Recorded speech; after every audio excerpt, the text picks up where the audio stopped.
આ વાર્તા પદ્મા અને વીર માગડાના અખૂટ પ્રેમની સુંદર ગાથા રજૂ કરે છે. ચાલો આપણે આ વાર્તાના મુખ્ય અંશો અને તેનું મહત્વ જોઈએ. પદ્મા અને વીર માગડા, એક અખૂટ પ્રેમ ગાથા.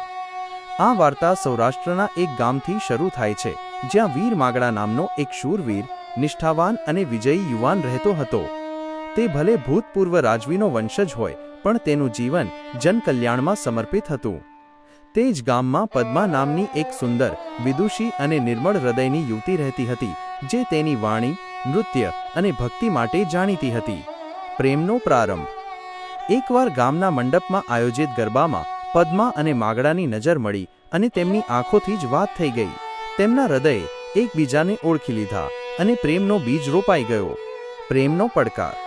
જો કે પ્રેમનો માર્ગ ક્યારેય સરળ હોતો નથી. પદ્માના પિતા, જે ગામના પંડિત હતા, તેઓ માગડાને સાધુવાદી માનતા ન હતા, કારણ કે તે યુદ્ધો કરતો હતો અને જીવન જંગ જેવી જીવતો હતો. આ કારણે તેમણે પદ્માને અન્ય ધનવાન બ્રાહ્મણ યુવક સાથે પરણાવવાનો પ્રયાસ કર્યો. પદ્માએ તેમના પિતાને સ્પષ્ટ શબ્દોમાં કહ્યું, જ્યાં હૃદય ચળકે એ જ સ્થાન છે મારો ધર્મ. હું પ્રેમને ઠોકર ન આપી શકું. આ તેના દ્રઢ નિશ્ચય અને સાચા પ્રેમ પ્રત્યેની નિષ્ઠા દર્શાવે છે. ત્યાગ અને સમર્પણ.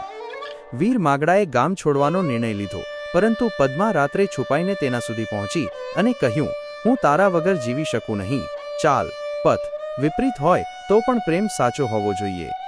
આ વાક્ય તેમના પ્રેમની ઊંડાઈ અને એકબીજા પ્રત્યેના સમર્પણને ઉજાગર કરે છે.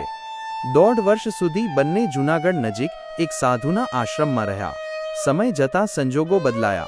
પદ્માના પિતાએ માગડાની સેવા અને પવિત્રતાને સ્વીકારી લીધી. આખરે સમાજે પણ તેમને અપનાવી લીધા. અંતિમ સંદેશ.